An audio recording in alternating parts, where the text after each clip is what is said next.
Vous savez, ce qui se passe au Congo, c'est choquant. Bref, vous avez tous déjà entendu parler de la guerre à l'Est. Vous savez tous qu'il y a des morts, des gens se font tuer. En fait, des femmes se font violer, des enfants forcés à violer leur maman et des papas assassinés. Et vous avez déjà tous entendu parler du M23.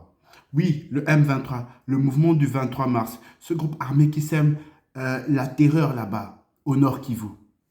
Vous savez que ce mouvement était alimenté aussi par Paul Kagame. Ce mouvement qui avait fait jadis 8 ans sans apparition revient curieusement en 2021, juste après la rencontre entre Félix Tshisekedi et Paul Kagame. Cette entente pour la paix à l'Est ne s'est-elle pas bien passée? Pourquoi le moment est revenu 2 ans après? Moi, en fait, je vais vous faire attirer l'attention aussi sur l'armement que possède le M23. Qui les finance? Comment ils ont des missiles, des artilleries lourdes? Quand on voit, la RDC fait partie de la 70e puissance de le monde et 8e puissance mondiale militairement. Et je suis choqué quand même.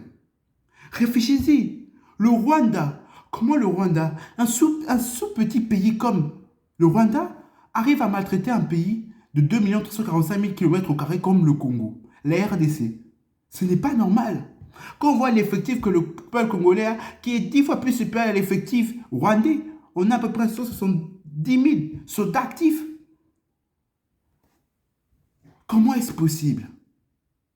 Comment est-ce possible qu'un sous-petit pays domine un pays comme le Congo? Et le Congo, il suffirait que le Congo aille attaquer les Rwandais, s'insurge au Rwanda, et le Rwanda finit. Le Rwanda n'existera plus. Pourquoi le peuple congolais dort encore-t-il? Qu'est-ce que le peuple congolais attend-il? Un miracle, Dieu. Mais Dieu vous a déjà donné le corps, vous a donné déjà un cerveau, vous a donné déjà le raisonnement. Dieu a dit qu'il manifeste la justice. Mais faites-vous justice. Arrêtez de dormir. Arrêtez d'être dans les bars. Arrêtez de courir après les femmes. Arrêtez de courir après des choses qui ne servent à rien. Réveillons-nous. Parce que de l'autre côté, il se passe des désastres, des atrocités. C'est grave ce qui se passe à l'Est. Tellement grave que si on ne se conscientise pas assez, qu'on ne parle pas assez de ça, je suis désolé, mais nos frères qui meurent là-bas, ils pensent qu'on les a abandonnés.